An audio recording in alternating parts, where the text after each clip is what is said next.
Hi. See the mess Don has gotten me into? Here I am scraping on this old Bridgeport to get it ready so Don can paint it. Oh, I'll be happy to paint it for you. That didn't include the grunt work. Of course, he did help me a lot getting the old paint off. He's probably out riding his motorcycle somewhere tonight, leaving me here to scrape gunk off. Of course, after last week, it might not be such a bad thing. Here it does. Yeah. So I turned it on the ceiling. Not too bad. It's not a little thin right here. Not that bad. See what I mean? Oh, and last week's video sure did stir up a ruckus about metric and the inch system. Now, don't get me wrong. I like tools. I just don't need that many metric tools. So the idea of the metric tool holder has simplified my life. I said, my God, what do you know? So Craftsman, when you get some of theirs, they come with these little holders. And I thought, oh, great. A way to do it. The red ones can be metric, the black ones are, and then those little, that doesn't work there. I've simplified my life. This is metric. These are metric. Everything else is inch. So, thanks, Curtis. That was a great idea you gave me. Thanks, Curtis. Great idea. Well, I know you don't want to watch an old guy scraping cruddy old grease off of Bridgeport. So tonight I'm going to show you a different little machine. And tonight's going to be a little bit different, and it's not just something that we shot all at once. This is going to be a bunch of little clips that Don took of rebuilding his shaper.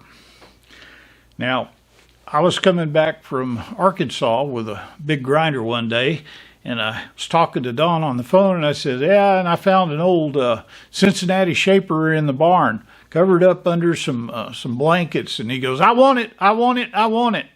I said, Don, you need a shaper like you need another hole in your head. I said, there's a reason shapers are not made anymore. Well, at least by good companies here. They have very limited uses. But ever since a few people on but ever since a few people on YouTube started showing off their shaper, everybody thinks they want a shaper now. I told Don, I said, look, they're big. They're heavy. They use a lot of electricity. They take up a lot of floor space, like yours is going to be about 6 foot by 6 foot, maybe even more. And it can only do a few things that your other machines can already do. I said, that's why they're obsolete. I know, I understand all that, but I want one. So he bought it. And I'm helping him restore it. The problem with these old machines is, unlike a Bridgeport, which I can buy every single part of brand new, you can't buy the parts for that old Cincinnati. You either got to be able to repair them yourself or make one. We found several things that would have been a showstopper. Hell, he was so dejected a couple weeks ago when he showed me the nut for the table movement sideways. It was just destroyed. You couldn't tell it until you took it apart. Here's a picture of it. Well, to Don, who's just learning how to machine things, this was a showstopper. To me, it's nothing. I can make a new one. In fact, we're going to make a new one. But when you buy an old machine, please be sure you know what you're getting into, because it can get expensive quick. Heck, this old Bridgeport, I'm up to $4,000 in parts. But it's going to be just as good as new when it comes out of there, and that's okay. It does a lot more things than a shaper will. Anyway, I hope you enjoy this collection of clips. Don sure is proud of his shaper. He's doing a great job, and we're getting it up to snuff. Of course, one other little problem is he doesn't have a motor for it. He's having the motor on it rebuilt, and currently it may be 3, 4, 5, 6 months. The guy won't give him a time estimate of when it'd be done. So I might just get a chisel and a hammer and give it to him. He can do all his shaping with that until he gets a motor. Thanks for watching. Last big old motor like that I had to get redipped. The insulation's all cut the inside. Them the old style motors there. Yeah. How we doing on chain? Good, good. Got plenty. Well, not plenty, but you got a bit left. Got another 1.5 feet. Well, If you want to redo it, let's redo it now. no, we're fine. I just want to go a little bit more.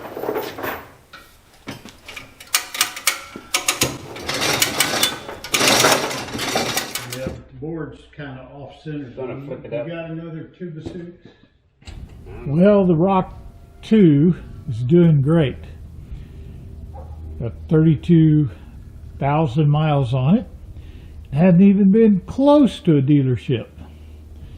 Compared to the Rock 1, this is a superstar. Look where I am again. Kind of hard to see, I'm sorry. It's kind of bright and dark. A couple of weeks ago, we unloaded this sucker off the trailer. Don got out here with his needler, has knocked all the paint off, used his newly built gantry crane to start disassembling this fucker. Yeah, I should have made one of these a long time ago. This thing weighs 4,500 pounds. Yeah. Maybe more. And now that you're an old fart, you can't pick it all up, so you need help. It's true. I'm surprised there's not a walker out here.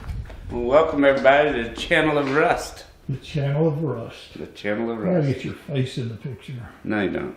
Well, it would be nice not to have to buy another lens again, but the 20-inch standard Cincinnati shaper. In the process of taking it off to all the parts to restore it. Got the table off. Table off. Clapper box off. Got the clapper box and the rotating head off. Yep. Next thing I'm going to do is take this piece off. This is the rail. I think it's only attached right here is holding the nut for Right. the lead screw on the inside. There's 2 gibs, so I think I just have to take this off, take the gibs off, and I can slide that right off. Because I really need to get in here. Actually, you can see this is so gummed up. It'll move, but boy, it doesn't move easy. All right. So I'm hoping once I take this off and clean all this out, I won't have to go any further in to take all these pieces, the lead screws out and everything else. Because I can clean the ends from just taking the caps off. Because the inside, the internals are still really good shape. There's no rust, there's still oil on them. So I don't want to go into that unless I have to. How's all the controls? Controls work really good. Everything moves really good.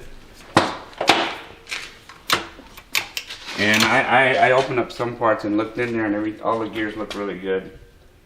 And on this side, the big gear, not missing any teeth that I could see. Doesn't really look like it has a lot of wear on it. But boy, is it dirty in there. Dark too. Yeah, we had to clean that out real good with some diesel. The oil, Imagine it's never been cleaned up. no, never. This is that oiler tower. Yeah, somebody wanted to know if it was a steam engine. Yeah. There's actually 4 little points that drip. That you have to make sure they're all I have to dripping. clean your glass now. I'm gonna take all that out and clean it. Take the ram out. Now see this one, the oil reserve is down here. It has a little window. It's part of the nut. Oh. But all the gunky oil is in here. I'm sure we'll have to clean all that out too and flush that out with some diesel. Shoot, I'd put some degreaser in a pressure washer and get after it and then oil the heck out of it. Yeah, something like that, but still a lot of work to do.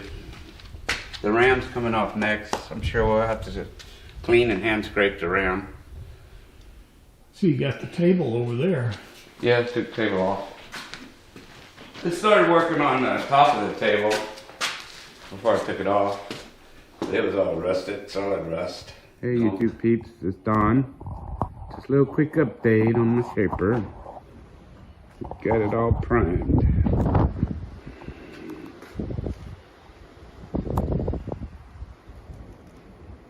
Priming was the easy part.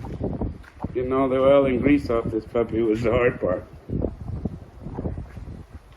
So she's ready to paint now, so sometime this week I'll better get a coat of final paint on it. Looking better though. Still got a lot of cleaning and painting to do. But the main parts, wanted to get this done so I could put it in my shop. At least get it out of the weather. All the inside's clean too. That was a chore. It was like the Exxon Valdez down there, but we got her done. That's about it. Y'all have a good day. See you peeps. Hello my friends in YouTube.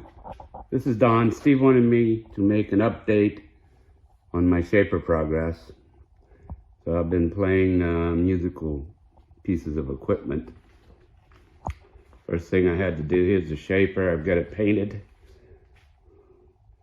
Got all the machine finishes cleaned. The waves look pretty good. Machine surfaces on top all clean. Still got to work on the handles. And I got about 6 roll around little dollies full of parts left to clean and paint. But I think the machine will fit pretty good here. Got plenty enough room to work with it. And to do that, I had to move the mill down from here to here. Before I could move the mill, I had to move my metal bandsaw from there to there. And then I moved my drill press. So a lot of movement of equipment. What made it really easy for me to do this by myself, I bought these little skates. They're little miniature skates. They have 12 ball bearings basically on a piece of C-channel. What I like about them, they're very low to the ground. So the machine's only about 1.5 inches off the ground. So if something happens, it's not very far for the machine to drop. Secondly, if you see those bolts, they screw into the top of the skate. So the skate can't slide out from underneath you. Made it really easy to move this myself. And I would highly recommend these things to somebody if they're going to move a lot of equipment in their home shop. They're not cheap. They run about 62 bucks a piece. But it allowed me to move all these pieces of equipment. Hey Steve, this is Don. Just another quick update on my shaper progress for your viewers. Just finished painting some of the pieces for the shaper. This is the rear oil drip pan that goes underneath the ram. When the ram extends out the back, catches any oil, puts it back in the machine. That holds the electrical on-off switch. That is the belt drive outside cover. It's the belt drive inside cover. Only took me about 15 minutes to paint both sides, front and back. flip them over.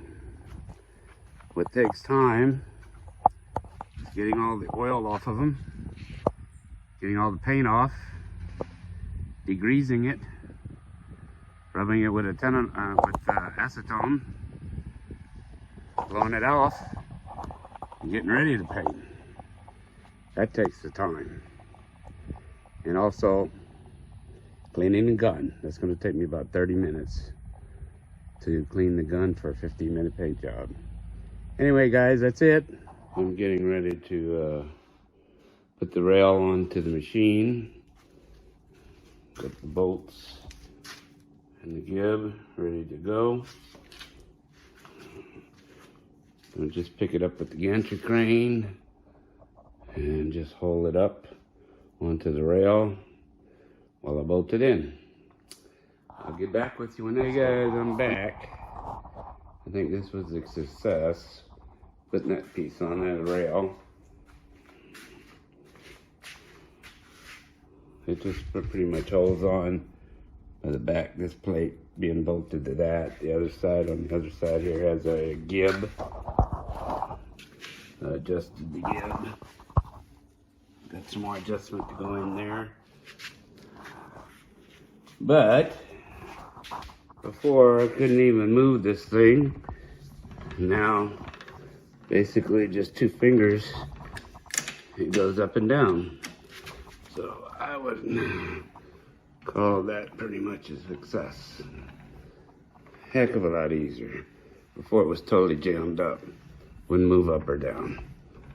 And that's because this bar was bent so bad and this piece was cracked, so, and it was dirty as hell.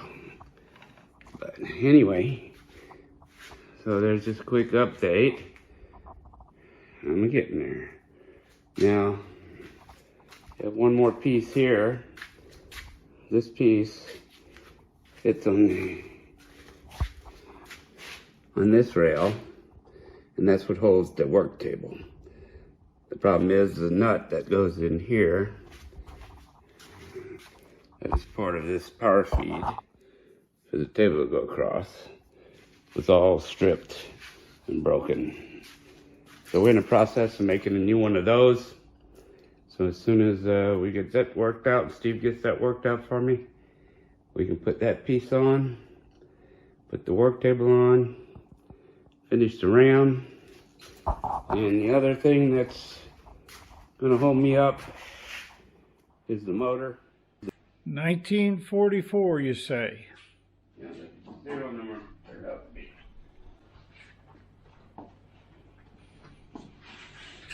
This is a close-up to that piece we bored out and put a new sleeve in.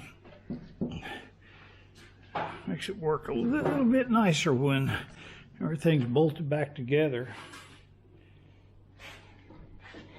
Currently, I'm welding up this end table support. We're going to put it on the planer and make sure it's 90-degree angle. What else have you been doing?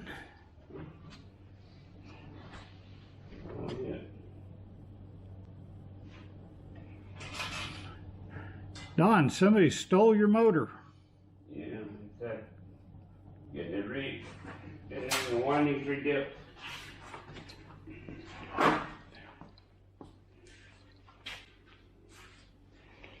So you took your motor, which is a 5 horsepower 3-phase, over to the motor shop. Yeah. And you said, please, Mr. Motorman. Well, although the motors have that cloth winding, Yeah. and after years they start deteriorating, and then your windings and your armature will short out. So it's kind of like an insurance policy. If you got an old motor, I think he charges me 160 bucks. It's pretty cheap insurance policy. They take the whole armature out in the coils, and then they dip it in an enamel-based insulator, so it coats all the wires in the coil again. Okay. To keep it from shorting out in the future. But I think it's worth it. But then tell them the kicker of all this. When are you going to get your motor back, Don? Oh, could be 3-4 months. They're not sure. Damn. They're pretty busy. They do a lot of industrial motor rebuilding. I know these people over in Pakistan that redo engine. We should send it there. Hmm.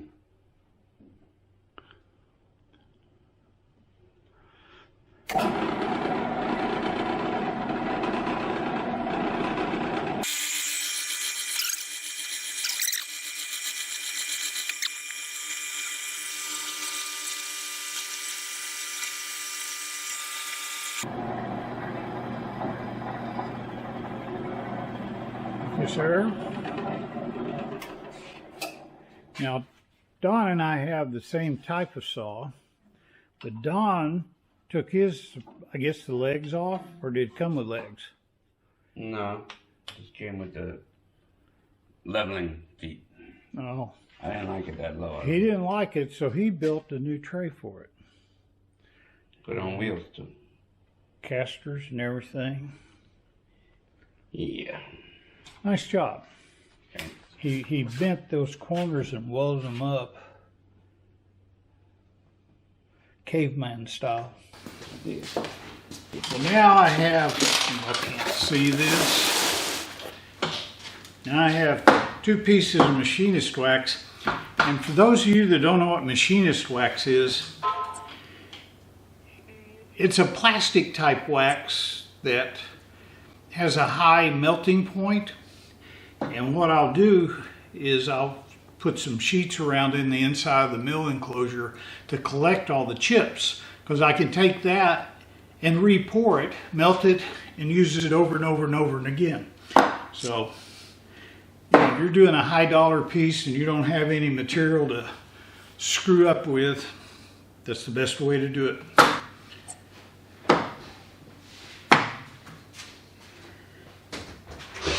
Heck, you could. All right, so now I've got to cut 2 ledges on the sides of this. I'm just going to come down here parallel, 1/4 inch deep on each side, maybe 3/8, and that will give me something to fit into the jaws on my Bridgeport Torque Cut 22 CNC. Another oldie but goodie.